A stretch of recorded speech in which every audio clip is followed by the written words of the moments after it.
On today's show, the Dallas Mavericks find another way to lose a game they probably shouldn't have against the Warriors at home. What happened down the stretch? What happened in that third quarter play that Mark Cuban is going to protest? We know it. We'll talk about that and more on today's Locked On Mavs. I'm Luka Doncic, and this is Locked On Mavericks. Mavericks, NBA champions. Bang! It's good! And the Mavericks have won the game! If you don't believe, you shouldn't be here. Loyalty never fades away. And welcome. You are locked on to the Dallas Mavericks.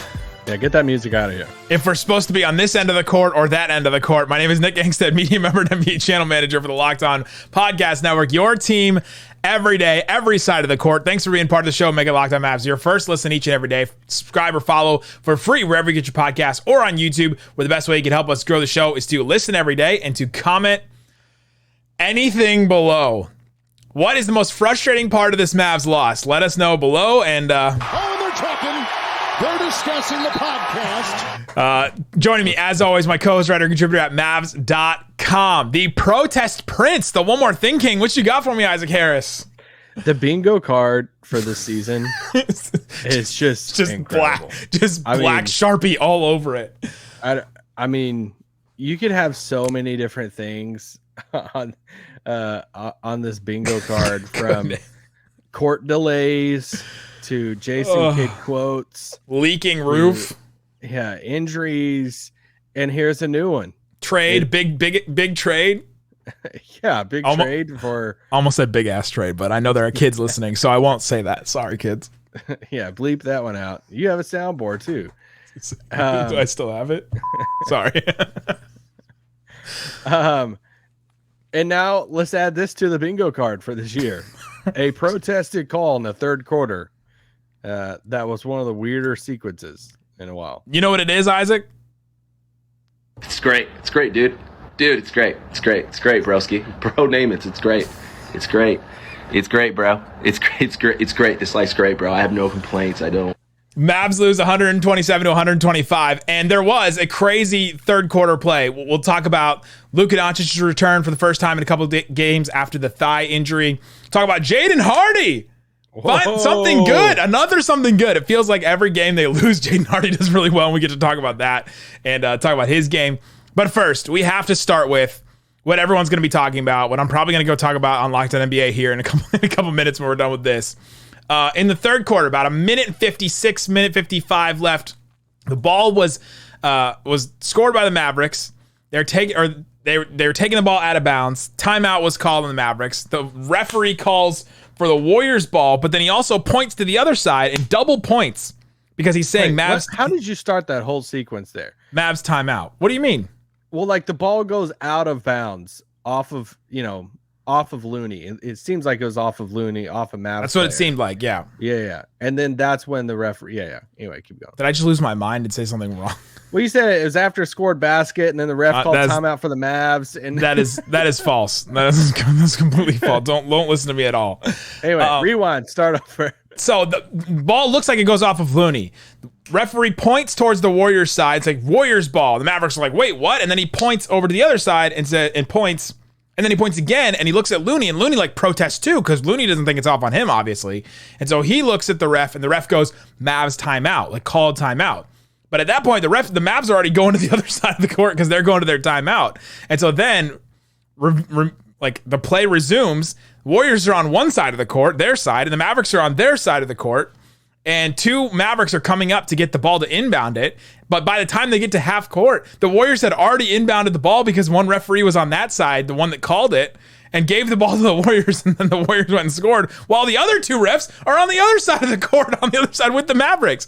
And so Jason Kidd walks out, and then, just in the calmest way possible and not angry in any sense of the word, went to the ref and said, "Explain yourself." Sorry. And so they come over and they try to explain, and we got at the pool report. Tim Cato went and asked them and asked the crew chief, said, why was possession given to the Warriors on that play after it was originally signaled to be the Mavericks?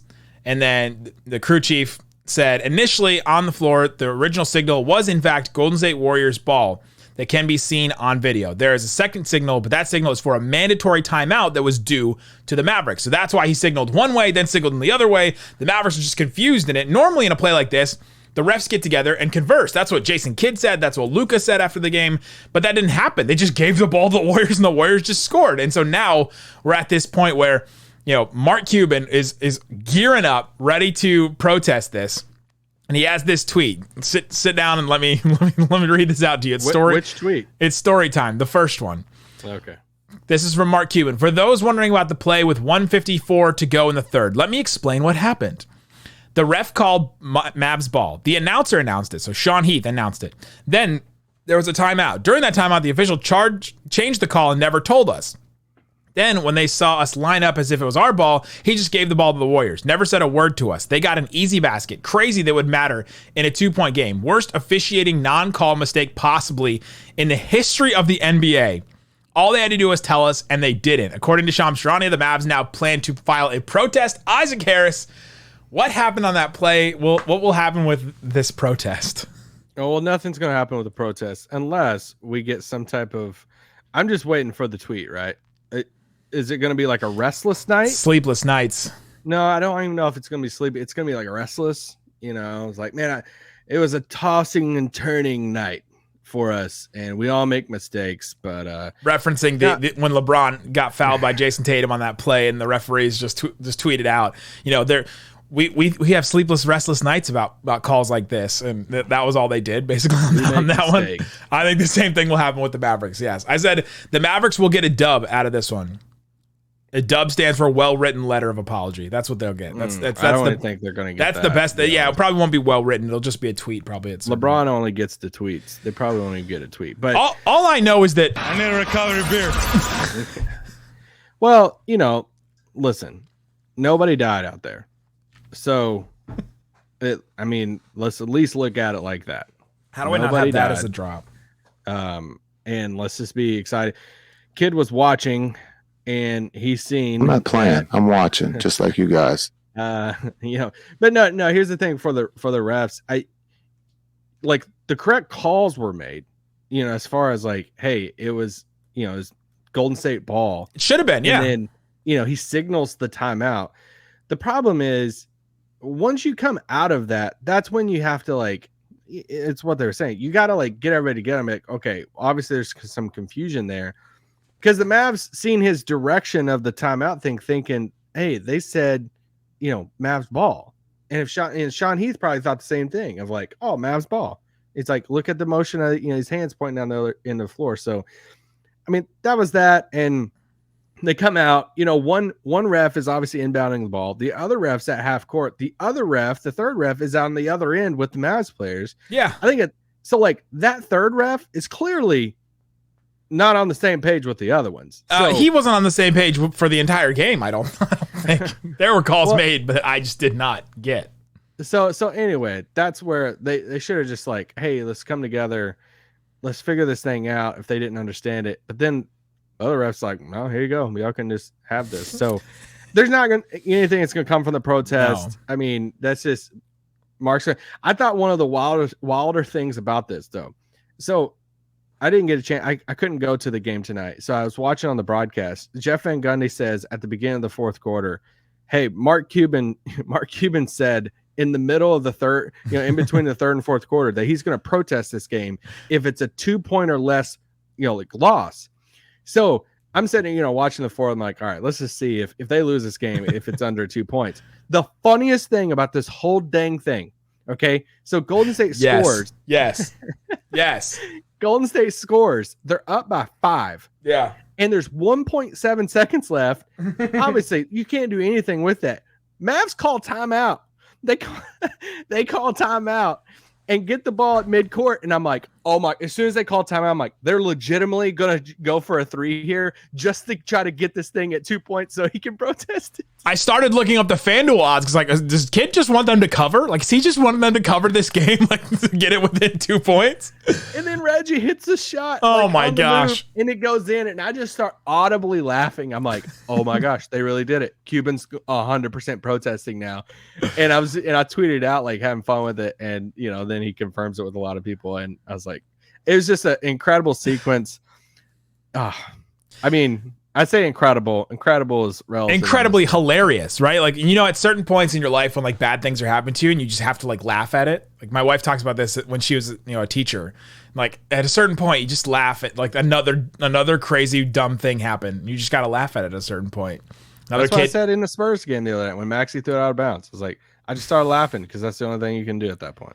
And then listen to Locked On Mavs afterwards. The rules of a protest, it has to be filed within 48 hours at the conclusion of the game. This is from Bobby Marks. Cha-ching. The Mavs have to pay $10,000 as a protest fee. So, and it will be that in his sock. But it will be refunded if it's successful. So that's a donation to the league. To the league. Yeah. The Mavs have 5 days to provide evidence. So you tweeted out that there could be a Zapruder film situation, and I think we're already starting to see it. And then the video coordinator, there's some people working overtime tonight. Then the decision of the commissioner is 5 days after the receipt of evidence. So he gets 5 days to look at the evidence the Mavs provide him and decide what happened. So we might not hear for like a week after this, or 10 days is the longest I guess we could hear. So if we get to the end of next week and we haven't heard anything yet, then I don't know, something is crazy happened. But coming up, this is not the reason why the Mavs lost the game, right? Yes, it is, Nick. It is a 2-point game. Don't tell me that. They were given 2 points when they probably shouldn't have. It was all confusing. But it came down to another clutch loss. How did the Mavericks lose in the clutch? I know the answer. We'll talk about that coming up. But before we do, I know the answer, don't you? I love those lines. They're my favorite. I do. All right. But before we do, let me tell you about the Ultimate Pro Basketball GM mobile game. It's so addicting. How many titles have you won on that game? Let me tell you, my team is the greatest regular season team of all time. We have won 70 games and didn't win the title. We have gone to 4 or 5 conference. I just cannot win this title. I literally have LeBron on my team. He's like a 5-star, 100 ranked guy. I have like 4 other 90 ranked players, and I still can't win the title. I've got one of the best coaches in the league. I don't know what's going on. You will have better success on this app than me. It's so fun. You get to do trades. You get to train players. You get to hire coaches. You get to train coaches. You get to do all kinds of fun stuff. Free agency, draft, all within this mobile game. And if you use the promo code Locked On in the mobile store in the app, so download the app, go to the mobile store where you like buy extra stuff. Use the redeem and go to Locked On. You'll get extra money in your account as well. That will help you. Go to probasketballgm.com. It's super fun. Go play it right now. Ultimate Pro Basketball GM. All right, Isaac Harris. Thanks for hanging out with us on Locked On Mavs. We appreciate each and every one of you that hangs out with us after a loss. I appreciate especially Cody and Sean that I met at the game tonight. We appreciate the guy walking out afterwards that called me Isaac. I really appreciate you. So he was looking for you, but he saw me instead. I appreciate Kane Pittman that said he would listen to this episode tonight. I appreciate all of you. Yeah, I love Kane. Shout out to you. Kane's guys. like big time now on ESPN. I know, he's like ESPN. I'm surprised he still talks to us. He doesn't. He just watches the show and then like scoffs at us probably. He covers, the Bucks. So yeah, he enjoys taking his shots at us about Jason Kidd. He knows what it's like. Also, his team plays defense now, so I don't know what that's like anymore. The Dallas Mavericks didn't lose this game because of that third quarter play. The Dallas Mavericks lost this game because of Draymond Green. That's my answer. I'm sticking to it. Like, you could say so many things. You could talk about the points in the paint. The Mavs allowed 66 points in the paint to the Warriors. But as I said on the show just yesterday, the Mavericks are 8-5 when they allow 60 or more points in the paint. So they have found ways to win these games. And they could have found another way to win this one. It was Draymond Green's play late. He gets his 5th foul with 3 minutes to go in the game. Mavs are up by 1 at that point. Then he just has play after play after play in this one. You have 2 minutes and 33 seconds. Draymond strips Josh Green, just like grabs the ball Kawhi Leonard style, just rips it right out of his hands. 2 minutes and 20 seconds. Hardy attacks Draymond Green, and Draymond Green, perfect defense. I thought maybe his arms were a little bit leaning a little bit, but he gets the Defensive Player of the Year benefit of the doubt against the rookie. Great defense on that play. Then you had like late plays. Like there's so much stuff. There's just so much stuff that Draymond Green did in this game that I thought he really sealed the game, and I thought he took the game instead of the Dallas Mavericks taking the game. What about the random stretch in the first of the third quarter when he had like a 7-0 run by himself? He hit a 3. He had two shots in the paint that he hit. I'm like, what is this? Did y'all like design this up? Because, Draymond's not a big scorer, and he had 14 in this game, but, it's not all the box score with him. Even though he had 8 assists. He did stuff this 4 one, though. boards. He had 3 steals. He had 4 blocks. I mean, the box score is still impressive, but still he does so much more. I mean, this is one of those games to where, he's not – I get it. A lot of people don't like Draymond Green. They're discussing the podcast. That was a Draymond Green play. Some of his new media stuff is so annoying to me, but I've been a huge fan of Draymond. I've wanted him in Dallas for so long. I've said for years now, I feel like that he would be a perfect fit in Dallas ever since Luka got here. He has a lot of respect for Luka. Anyway, this is one of those games that you watch and you're like, dang, man. Yeah. Like, if we had Draymond, like, that would be, like, that's the type of player. The personality, the defense, the all of it. Probably don't need, somebody to punch a teammate, but everything he brings to the game, and he's literally one of the best defensive players of all time. One of the smartest players for sure. I've ever seen too. And it's just wild. I remember his Michigan State days, and now just seeing him, he's second round pick, seeing what he's turned into now. It's only because of how smart he is and his basketball IQ. And no matter how much you dislike him, some of you listening, but his IQ is insane. Yeah, I thought he took this game, and I thought the Mavericks didn't really have an answer for him on offense, on their own offense, even though they played a pretty good offensive game. I think they finished with like 126 offensive rating. Still great. The Mavericks, I think Draymond took this game, but then the Mavericks gave it up in so many other ways too. Like the 66 points in the paint, I'm not going to gloss over. I don't think it was the one reason they lost, but it was definitely one of the factors for sure. The Warriors got so many backdoor cuts, and they do this because they move the ball around. They didn't have one guy that just went off. Like Hardy had 27 points. He outscored every single Warrior by like multiple baskets. Curry only had 20. Kuminga had 22 in this game. Kuminga had 22 because he just kept cutting and just kept getting dunks and wide open dunks backdoor like that. Those are the points in the paint. They don't just have a guy backing people down. Like Looney didn't go off and back people down in the post. They just had guys cutting and rolling and finishing in the lane when the Mavericks just missed their rotations. And this is why. So no Kyrie in this game and no Tim Hardaway in this game. Like this is a game where you just notice the Mavs just aren't connected. The team that we saw last year that had played together for so long, that had good defensive wings, that had guys that were smart, knew where to be and all that kind of stuff. We're not seeing that this season. We're seeing Jaden Hardy, who hasn't played enough this season, trying to go out there. And Jason Kidd, after the game, said that he was great on offense. And this is Jason Kidd's direct quote about Hardy. He did his best on defense. I don't know if I've ever heard a coach be like, he did his best. Like, God love him. Like, he did his best. I mean, it's the truth. Dwight Powell, it looked like a playoff game. We're like, oh dang, this is why Dwight Powell can't play in this series, because they just kept cutting back door and he just couldn't recover enough.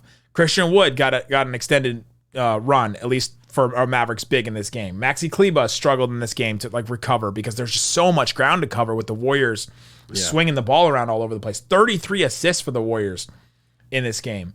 And so you just have this team that's not connected interconnectedly, and so they're not going to be able to play defense. They don't have the personnel for it. They're not connected enough.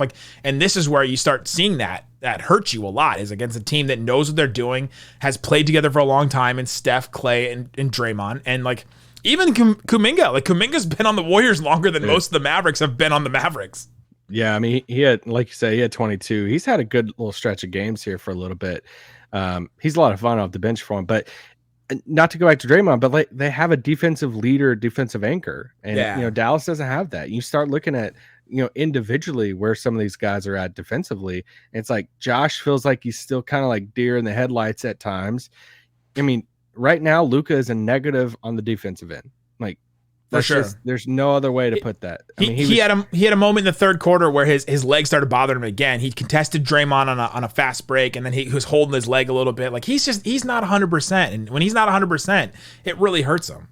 Yeah, I mean, a couple of his fouls tonight were people just trying to drive past him. He just couldn't move his feet fast enough. So, he's getting beat on rotations. Whenever there was a stretch there that Luka, Jaden Hardy, and Christian Wood were on the floor together, I mean, those are three negatives on the defensive end, and you saw it in some of the rotations. I mean, you saw it with Luka on that last play with Steph when he's driving through the to the paint. they brought the man up. That was the seal play of Draymond of Reggie in the paint, and Luka didn't switch on that. I don't know what was happening there, but it's just they have a lot of players that are just not positives on the defensive end. I do want to praise Reggie Bullock because I thought Reggie played some pretty dang good defense on Steph Curry tonight, especially in the fourth quarter. Limited him. He took 18 shots. He only scored 20 points. Like that is really limited him. Even in the fourth quarter, there was a moment with about a minute left. I think there was that moment where Steph Curry was dribbling and was like all of a sudden on the ground dribbling, and he kept his dribble alive. But it was because Reggie Bullock was playing such good defense against him. Like it's him, Josh Green's hustle plays, a couple of like Christian Wood plays at the rim, a couple of Maxey plays at the rim, and like that's all the Mavs defense can do. Like you're just getting beat so many other different ways. But coming up, let's talk about Luka, how he looked in his return, and then let's talk about Jaden Hardy because Jaden Hardy had a party, baby, a party. We'll talk about that coming up. But before we do, let me tell you about FanDuel. I thought that maybe at a certain point in this game when Jason Kidd called the timeout late in the game to try and call up a 3 when they were down by 5. I was like, man, does he think that they need to cover this game? Like, is he trying to look at the FanDuel odds right now? I'm not accusing him of anything. I'm just saying that maybe something could happen in that sense. FanDuel has you covered for all kinds of different odds and lines all across sports. Go to FanDuel.com/lockdown and see what's available to you. And then also, Thunder Clippers. These games are huge now for the Mavericks. Who do you think is favored in that game? Thunder Clippers, Paul George obviously out. Oh, OKC by 2. Clippers by 3 still. Get out of here. Clippers a -152 money line. Thunder plus 128. So you can bet $100 on the Thunder, and if they win, no matter what the score is, you can win $128 on that. So go check it out. See what's available for you on FanDuel. Again, FanDuel.com/lockedon. All right, Isaac Harris, appreciate everybody that's still listening to the podcast. You're part of the Raccoon Squad. If you listen every day, you're still listening after a loss like this. Let's talk about Luka's return. It's wild that we're kind of getting to this point of the podcast and talking about Luka and his return. But Luka, 41 minutes, first game back, 30 points, 17 assists, five turnovers. That's a low number considering that many assists. 11 of 27 from the field. 6 of 10 from the free throw line, 2 of 10 from 3. What did you see from Luka in this game? I saw what Luka's going to look like when he's 35. Because and that's honestly a compliment because this is what you're going for yourself. So I want to be able to touch the car. It's vintage. It's an antique. But this is what Luka's going to be able to do, 12 years from now. Yeah. He's not when he's 35. What's gonna be happening? He's not gonna be able to create as much separation on the 3-pointers. He's gonna get blown past defensively. He's gonna get called for fouls when he can't move his feet fast enough. Closing out's gonna be tough for him. He's not gonna block out. Tonight was like, okay, this is what he's gonna look like late in his career. He's gonna still be able to just slice up a defense passing and find the open man and make the perfect passes and all that stuff. He's still going to be able to get into the paint and use his body and get and ones and do his whole like, all right, let me drive past you a little bit and then slow down, super slow and then get the foul call and get the shot. He's still going to be complaining when he's 35. He's still going to, we'll have robot refs by then. It'll be fine. But that, like, I say that honestly as a compliment, not as a negative, that he is that good and all the stuff like him coming back tonight. He clearly, even from the very beginning, before he like re-aggravated his injury a little bit, or not re-aggravate, I should say that, but he got hampered up. He was like holding his left ankle because it was the left thigh injury that he was dealing with, and he was holding his left ankles. I don't know what was going on, but something he was hurting. Yeah, but even early on, it's like, okay, you can tell he's not 100%. I mean, you don't expect him to be 100% coming back from the injury and stuff, but he still got to his spots. He still did his threes, even early on the first quarter, were front rimming. So it's like, all right, it's going to take a little bit to get his legs back, but Luka's amazing and he's insane and he's not 100% right now. So. He's not, and neither is Kyrie. And that may, we talked a lot about what will define the season. That may just end up defining the season. If those guys aren't right and 100% even, this team can't win. They have to be perfect on offense to win games. And if they're not 100% perfect, like health-wise, then they're just not going to win. Yeah, I do wish, I was thinking about this after we did the pod yesterday. I was like, I wish I could go back and edit it now and add something in there.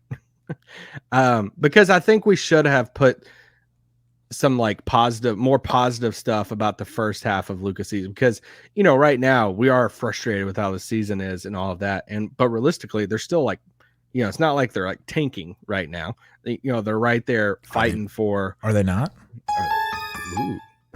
They could still finish sixth in the Western Conference, and a lot of that would have to do with Luka's top 6 MVP season. He might be able to sneak in there at 4 or 5 on that, but anyway, he deserved more praise on yesterday's pod for what a stat or something that defines the season. Yeah, you can do that on Mavs.com.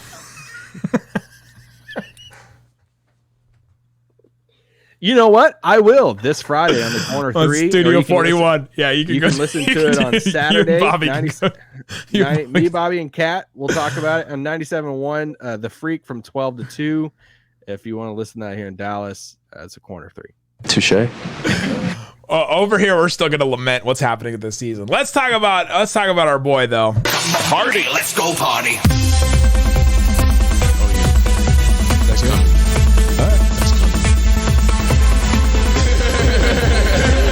Love this guy.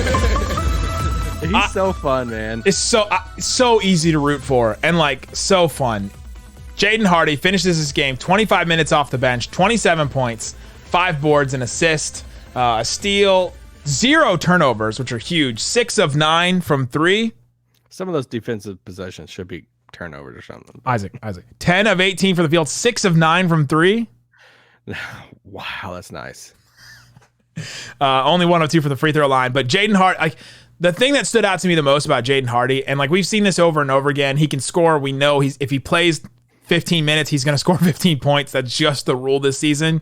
He's not afraid of anything. We've seen this in his drives to the rim this year. We saw it in this game where it felt like a playoff atmosphere. There was a ton of Warriors fans in the crowd. Like every Warriors basket, you could hear it. There's a guy like 10 rows ahead of me that was holding up a giant fat head Steph Curry head every time they scored a basket. Like there was a ton of Warriors fans in there. I met one of them after the game too that was with like a Mavericks family that was a Warriors fan. And he just took, even late in the game, like he was closing this game out. He just went out there and was like, I'll hit a bucket here. I'll hit a couple of threes. Like there was a couple of times late in this game, he hit threes that were just massive. 2 minutes and 30 seconds left in the game. He blocks Klay Thompson on a transition layup that definitely helped the Mavericks. That was a huge play. Like he hit a couple of threes late. Like just he attacked and got, with 1 minute 45 seconds left, he attacked and got fouled, made one of his 2 free throws there. He just has no fear. I mean, he stepped into the Kyrie role late, and I mean, he's doing as much as you can imagine right now. I mean, he's one of the better stories of the second half of this season right now for Dallas. And just, I mean, his 3-point shooting, I think, has been incredible. He's like 37% on the season heading into this game. So he's probably 38, 38.5% right now for the season. We know how his role has been kind of like a roller coaster from G League to, playing fourth quarter minutes, with Luka. I mean, there was a possession tonight, and I almost tweeted it out. I'm like, who would have thought that the Mavericks are fighting for playoff seeding with the Warriors with, 10 games left in the season. It's the fourth quarter, and there's a possession which Luka's walking down the floor, and he throws it one-handed to Hardy and is like, you got it. And Luka's deferring to Hardy in that game. Like, it's like one of the best case scenarios. And, on a bigger picture thing, Josh has tailed off, recently. But if you look at, collectively for the season for Josh, the idea of Josh and Jaden together having like, okay, that you can go into this offseason saying, feeling good about them in the rotation. They're real players, like that's the thing. Like they're both real players going into the summer. That's a positive for this team. Last 6 games for Jaden Hardy. He's playing just about 28 minutes a game, 20 points, 43% from the field, 46% from 3. 4 free throw attempts per game, which is good. That's more than like Jalen Brunson last year. Almost 3 assists a game, just about 2 turnovers, and he's been a positive in the plus minus. Like we've seen really good stuff from Jaden Hardy, and I feel like he's starting to get it on defense. He's not gonna be good, right? Like we know he's gonna be a negative, but he's at least starting to understand like where to be and here and there. And this is stuff that I That's wanted them to true. figure out in December or in January. And it's just a little too late for that at this point. But he has been a revelation. It's been great to see. The whole thing about him was just how much he's a bucket and how he's a natural scorer and he can all of that. His ability to score at the level he is right now at this point of his career, and I say that not just because of rookie season, but because of the lack of even playing time. Like, imagine if he had a bigger role, another year or so from now. Like, I mean, we've thrown out Jordan Poole's name, a lot, and he went against him tonight. They guard each other a few possessions, but yeah, man, his scoring ability is special. And he's so fun. I mean, we've talked about it so many times. It's so fun to root for too. I don't know I'm really curious what his role is going to be in Frank should never play again. So people forget about Frank. I had that one loaded. That was mean. But in whichever one is healthy, Frank probably shouldn't play. Jaden should always play over. Your is screaming at the end of this drop. People forget about Frank. Screaming. Yes, we do. Yes, we do.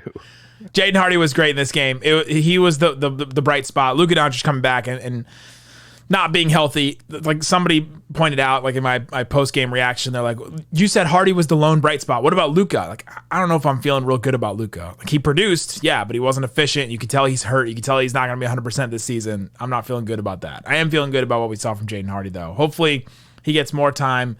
And we'll see more from him. But yeah, let us know in the comment section what was the most frustrating part about this game. I'm sure there are many things you can point to. We'll be back. Guys, coming up, 2 games against the Hornets. We could add them to the list. The list of what? What list? From yesterday's pod.